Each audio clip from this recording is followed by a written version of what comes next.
Sungguh malang nasib seorang kakek pedagang es krim di Jalan Teguh Umar, Rawalumbu, Bekasi, Jawa Barat ini. Sang kakek dijamret seorang pengendara motor saat ia berpapasan di tengah mengayuh sepedanya berkeliling menjajakan es krim dagangannya. Korban sempat terjatuh dan berupaya mengejar pelaku, namun tak membuahkan hasil. Sang kakek pun hanya bisa menangis meratapi uang 5 juta dan telepon genggam yang raib dibawa kabur pelaku.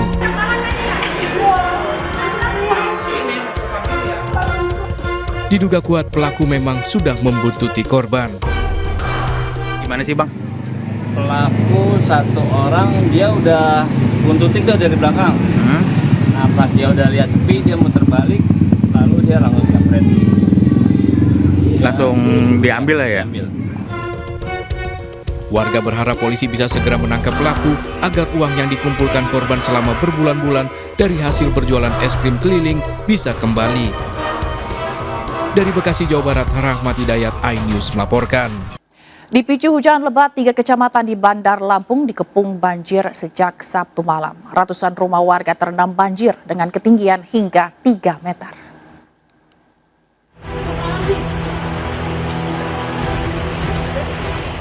Banjir ini melanda perumahan Al-Kafi kawasan Jalan Nuyai Raja Basa, Bandar Lampung, kawasan Kedaung dan kawasan Haji Mena, Natar, Lampung Selatan. Dari video amatir terlihat banjir berarus deras ini menerjang kawasan pemukiman warga dengan ketinggian air mencapai 3 meter. Sejumlah warga pun terjebak banjir dievakuasi menggunakan tali.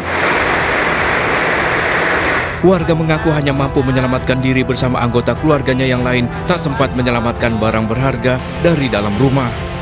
Banjir yang kali ini terjadi menjadi yang terparah di kawasan tempat tinggalnya.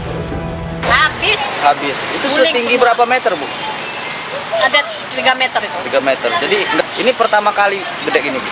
Udah ya, yang gede banget di hari ini sekali ini. Di rumah tinggal semua barang-barang Bu? Tidak lah ini. Belum dipastikan ya Bu? Apakah hanyut? Banyak yang hanyut? Banyak yang hanyut? Positif hanyut semua? Positif hanyut. Selain di Bandar Lampung, banjir setinggi 2 meter juga merendam ratusan rumah di kawasan Haji Mena, Natar, Lampung Selatan. Hingga Sabtu malam, sebagian warga termasuk anak-anak dan lansia masih terjebak banjir di dalam rumah. Banjir yang dipicu meluapnya sejumlah aliran sungai di Bandar Lampung juga melumpuhkan jalan lintas tengah Sumatera di Desa Haji Mena. Hingga dini hari, ratusan kendaraan tertahan menunggu air banjir surut. Dari Bandar Lampung, Andres Afandi, iNews melaporkan. Sementara itu pemirsa, hingga tengah malam, petugas BPBD mengevakuasi ratusan warga termasuk mereka yang terjebak banjir di dalam rumahnya. Evakuasi berlangsung dramatis di tengah derasnya arus banjir. Dengan menggunakan tali dan kasur, petugas berupaya mengevakuasi warga yang terjebak dalam rumahnya di kawasan Perum Polri Haji Mena, Natar, Lampung Selatan. Derasnya arus banjir membuat petugas harus ekstra hati-hati mengeluarkan warga, terutama lansia dan anak-anak. Puluhan personil SAR gabungan dikerahkan untuk membantu proses evakuasi warga di beberapa titik lokasi banjir terparah. Hingga Sabtu malam, petugas telah mengevakuasi 76 warga korban terjebak banjir untuk dibawa ke lokasi yang lebih aman.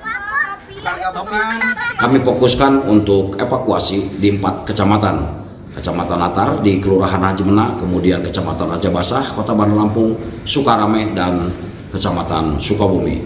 Sampai dengan pukul 24.00, tim SAR gabungan yang kita turunkan dari SAR Lampung sendiri, itu 5 tim, itu telah berhasil mengevakuasi 76 jiwa dan saat ini masih melakukan proses evakuasi. Hujan lebat disertai angin kencang juga melanda Sorowako, Kabupaten Luwu Timur, Sulawesi Selatan, dan mengakibatkan puluhan pohon tumbang.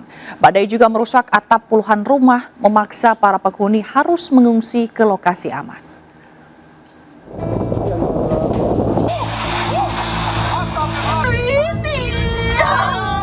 Hujan lebat disertai angin kencang ini terjadi Sabtu sore membuat panik warga di kawasan pemukiman Sorowako, Kabupaten Luwu Timur, Sulawesi Selatan. Akibatnya puluhan pohon tumbang bahkan mengenai pengendara di jalan. Kencangnya angin membuat atap sejumlah rumah warga rusak serta memecahkan kaca bangunan. Petugas masih mendata dampak dari angin kencang ini. Sebagian warga yang rumahnya mengalami kerusakan cukup parah kini mengungsi ke rumah kerabat. Yang menyebabkan kerusakan beberapa fasilitas umum dan rumah warga. Dan beberapa juga kita lihat pohon tumbang sempat mengenai ruas-ruas jalan dan beberapa kabel listrik juga sempat tertimpa sehingga terjadi pemadaman hingga saat ini. Hingga saat ini PLN masih melakukan pemadaman listrik di wilayah Sorowako setelah sebagian kabel rusak dan putus tertimpa pohon tumbang. Dari Kota Palopo, Sulawesi Selatan, Nasruddin Rubak, iNews melaporkan. Sementara gara-gara tanah makam telah dibeli orang lain, sebuah makam warga yang baru meninggal harus dibongkar dan dipindah ke lokasi lain.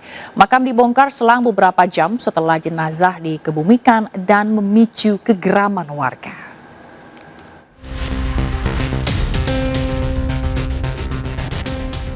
Puluhan warga terpaksa membongkar lagi makam Tiah, warga Desa Tugusari, Kecamatan Bangsal Sari, Jember, yang baru dimakamkan beberapa jam sebelumnya. Pembongkaran makam dilakukan lantaran ahli waris tanah tidak mengizinkan ada makam di lahan miliknya. Peristiwa itu membuat warga geram, lantaran di area sekitar juga terdapat banyak makam lain. Usai mendapat laporan warga, perangkat desa setempat menelusuri asal kepemilikan lahan yang ternyata memang sudah dijual ke orang lain. Pemilik sah inilah yang mengklaim tidak boleh ada makam di lahan miliknya, meski lahan tersebut sudah bertahun-tahun jadi area makam umum. Kuburan itu bukan kuburan baru, tetapi itu kuburan lama. Bahkan pemilik lahan yang pertama itu semuanya dikubur di situ. Gitu. Keluarga semua ada di situ. Kalau soal beli membeli, masa kuburan ikut dibeli kan begitu? Kan enggak, secara logika itu kita enggak masuk akal. Enggak mungkin keluarga itu akan menjual kuburan orang tuanya kan gitu ya. Nah ini permasalahan baru yang ada di Desa Tugusari. Kasus ini masih dalam proses mediasi antara pihak desa dan pemilik tanah. Dari Jember, Jawa Timur, Babang Sugiarto, iNews melaporkan. Aksi tak terpuji para caleg yang gagal mendulang suara kembali terjadi. Kali ini pemirsa, seorang caleg DPRD di Kabupaten Subang, Jawa Barat membongkar lagi jalan yang sudah dibangun. Caleg bahkan menyalakan petasan di wilayah kalah suara dan mengakibatkan seorang warga meninggal dunia akibat serangan jantung.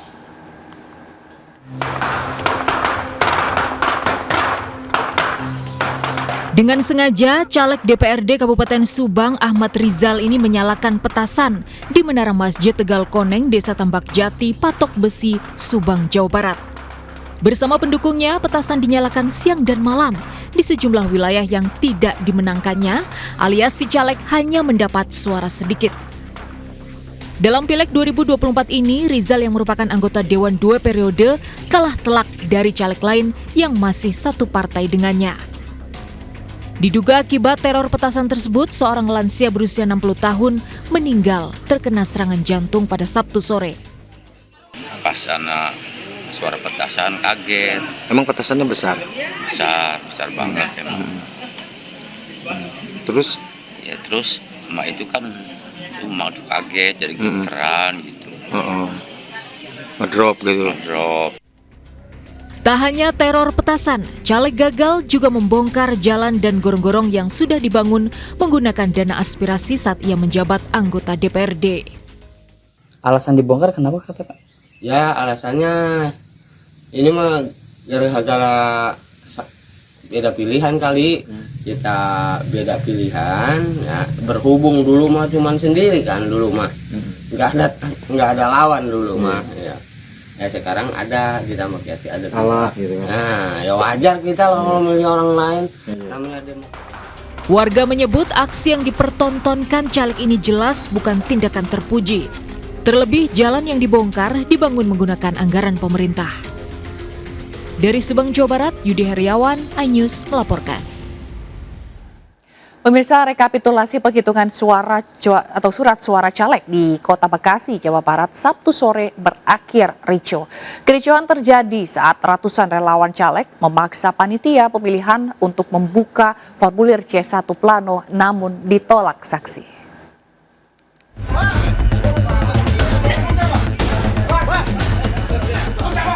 Kericuan ini terjadi antara relawan caleg partai dan sejumlah saksi saat rekapitulasi perhitungan surat suara di Gedung Balai Rakyat Kelurahan Kayu Ringin, Bekasi Selatan, Kota Bekasi, Jawa Barat, Sabtu sore. Kericuan kian memuncak saat para relawan caleg memaksa masuk ke gedung lokasi penghitungan rekapitulasi tingkat kecamatan serta mendesak panitia pemilihan kecamatan membuka formulir C1 plano kepada publik.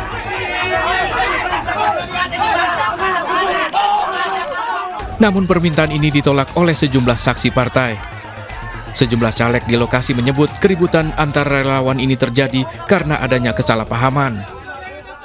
Sempat ada penolakan dari beberapa saksi partai, tapi akhirnya kesepakatan bahwa hari ini kita harus buka C1 plano. Oke, supaya transparan. Petugas yang berjaga berhasil meredam emosi kedua kubu yang terlibat kericuhan. Saat ini proses rekapitulasi perhitungan surat suara di tingkat Kecamatan Bekasi Selatan, Kota Bekasi kembali dilanjutkan setelah sempat ditunda. Dari Bekasi, Jawa Barat, Rahmat Hidayat, iNews melaporkan. Perdagangan film porno jaringan internasional kembali terungkap. Namun kali ini, sindikat tersebut melibatkan pemeran anak di bawah umur. Polisi mengamankan 5 pelaku yang telah beroperasi sejak 2022 lalu.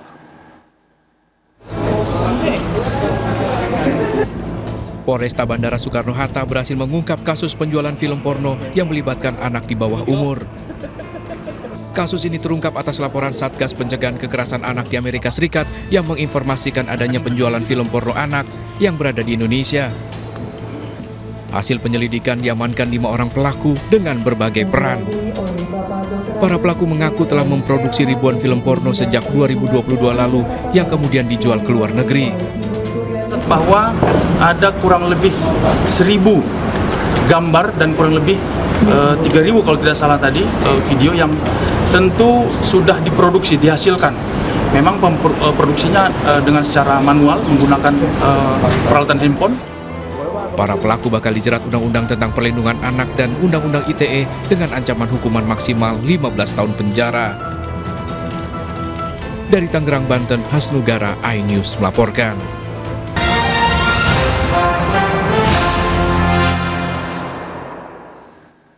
Kembali bersama kami pemirsa, ratusan warga rela antri berdesakan demi mendapatkan beras murah. Dalam waktu singkat untuk puluhan ton beras ukuran 5 kg ludes terjual.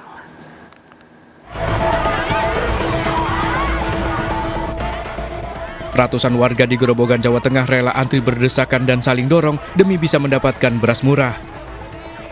Petugas bahkan harus menarik seorang ibu di tengah antrian yang menggendong bayi 4 bulan untuk bisa membeli beras lebih dulu. Ratusan warga pun rela antri hampir 1 jam untuk bisa membeli beras murah yang disediakan. Operasi pasar dari Dinas Perindustrian dan Perdagangan Grobogan, Jawa Tengah ini diselenggarakan Minggu pagi di tengah aktivitas Car Free Day di Jalan R. Suprapto, Purwodadi, Grobogan, Jawa Tengah. Operasi pasar beras murah ini rencananya akan digelar di lokasi lain. 16.000 sampaian gitu. Jauh ya? Iya, jauh. Makanya beli di sini. Beli berapa tadi? Satu, bolehnya cuma 5 kilo. 5 kilo saja? Iya. Harga yang kita jual per kilogram 10.200, jadi di bawah HET pemerintah yaitu 10.900. Warga sempat mengeluhkan adanya penurunan stok beras di pasaran ditambah lagi dengan kenaikan harga yang cukup tinggi. Dari Grobogan, Jawa Tengah, Rustaman Nusantara, iNews melaporkan. Harga beras di Pasar Induk Cipinang belum kembali stabil, padahal bulan Ramadan tiba kurang dari 2 pekan. Dan sudah bergabung bersama kami di sini Galuh Pandu dari Pasar Induk Beras Cipinang, Jakarta Timur. Selamat siang Galuh, bagaimana perkembangan harga beras di sana? Selamat siang Zila dan pemirsa, harga beras di Pasar Induk Cipinang, Jakarta Timur sudah mulai mengalami penurunan secara berangsur sejak sepekan terakhir. Dari harga beras untuk beras medium yang awalnya dihargai sekitar 15.000 kini turun Rp1.000 menjadi Rp14.000. Sementara untuk harga beras premium dari harga Rp16.000 kini turun menjadi Rp15.500.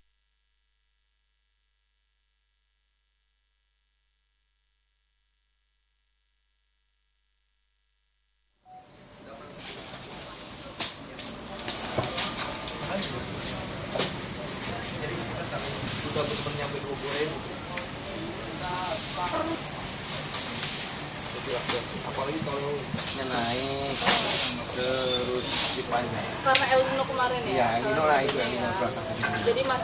Nah, kenaikan kita itu. Ya pemirsa, sementara itu harga berbagai jenis cabai melambung tinggi di pasaran. Harga cabai rawit merah bahkan menembus di atas Rp100.000 per kilogram dan hampir menyamai harga daging.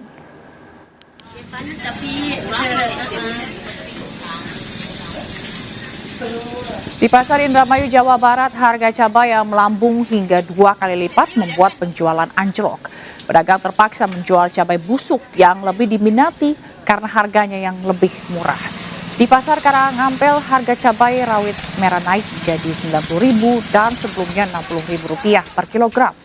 Sementara cabai merah keriting yang sebelumnya Rp55.000 kini naik menjadi Rp90.000 per kilogram. Harga cabai hijau juga ikut-ikutan naik dari biasanya Rp20.000 menjadi Rp32.000 per kilogram. Menurut pedagang, kenaikan harga cabai akibat pasokan cabai dari petani turun drastis sepanjang musim penghujan. Omset pedagang pun turun drastis. Untuk mengurangi kerugian karena stok cabai tidak laku, pedagang terpaksa menjual cabai busuk ke konsumen. Kenaikan harga cabai yang melambung tinggi juga terjadi di Pasar Kosambi, Kota Bandung. Bahkan harga cabai rawit Tanjung mencapai Rp120.000 per kilogram. Roket dibandingkan biasanya Rp100.000 per kilogram. Sementara harga cabai rawit merah yang semula Rp80.000 kini Rp100.000 per kilogram. Selain cabai pemirsa, harga sayuran juga naik, diantaranya kentang, tomat, dan sayuran lainnya. Kenaikan harga jelang Ramadan jelas membuat resah masyarakat. Warga berharap selain ada operasi pasar beras, pemerintah juga turun tangan untuk menstabilkan harga beras.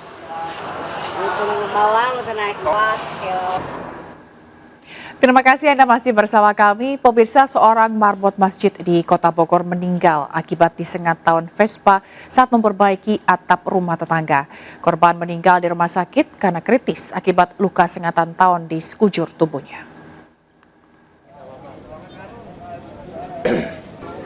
Petugas damkar mengevakuasi sarang tawon Vespa yang menempel di atap rumah warga di Gang Masjid, Kecamatan Tanah Sereal, Kota Bogor. Petugas harus ekstra hati-hati saat mengevakuasi sarang tawon agar tawon tidak agresif dan menyerang petugas. Sebelumnya, seorang penjaga masjid meninggal setelah disengat ribuan tawon Vespa saat merapikan genteng rumah ini. Korban Udin Mahpudin sempat dilarikan ke rumah sakit, namun nyawanya tidak tertolong setelah kritis akibat luka sengatan tawon di sekujur tubuhnya. Menurut saksi, saat korban merapikan genteng rumah ini, tiba-tiba korban diserang tawon Vespa. Warga sekitar tak berani mendekat karena tawon yang menyerang korban berjumlah ribuan ekor. Atap, pas mau angkat genteng tiba-tiba di lebah menyerang gitu, tersengat sampai sini. Di baju pun diserang terus sama lebah, pakai sapu. Kan dari situ kan nempel ada semacam apa sih? Kayak jarum ya di lebah itu rumah. Dari situ dia terasa semua, tapi tersungkur jatuh. Jenazah korban telah dimakamkan di TPU desa setempat. Sementara itu, tim damkar meminta warga yang mendapati sarang tawon Vespa segera melapor agar tidak kembali memakan korban akibat disengat tawon. Dari Bogor, Jawa Barat, tim kontributor iNews melaporkan. Kita ke informasi selanjutnya, pemirsa, bagi Anda penikmat bakso bisa menjajal warung bakso Pak Jero di Sleman, Yogyakarta. Bakso yang disajikan cukup unik dengan pedang samurai dibalur saus pedas serta sumsum jumbo hingga Merapi. Penasaran kan seperti apa kelezatannya? Berikut liputannya.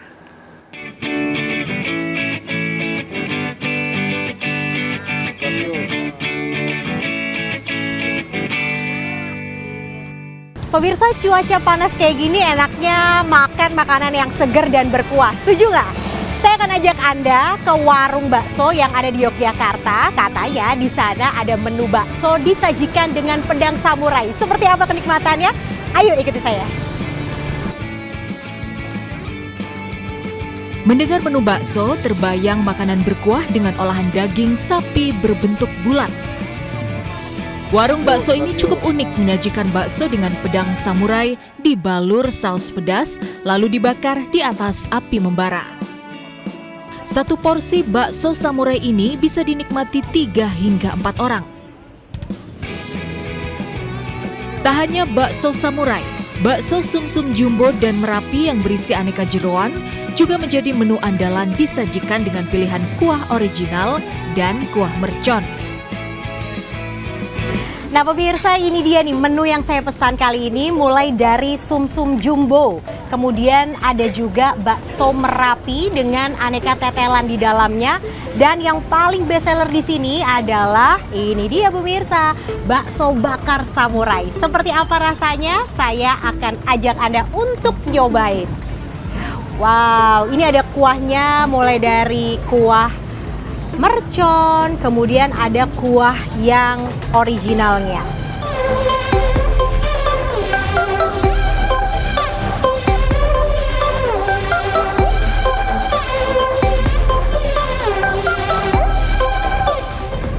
Selanjutnya nih pemirsa, saya mau ajak Anda untuk mencoba bakso samurai bakarnya.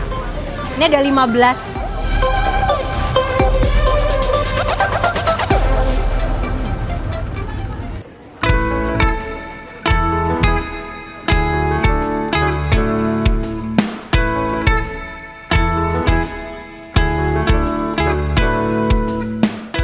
Sesuai namanya, bakso Pajero alias pakai jeroan.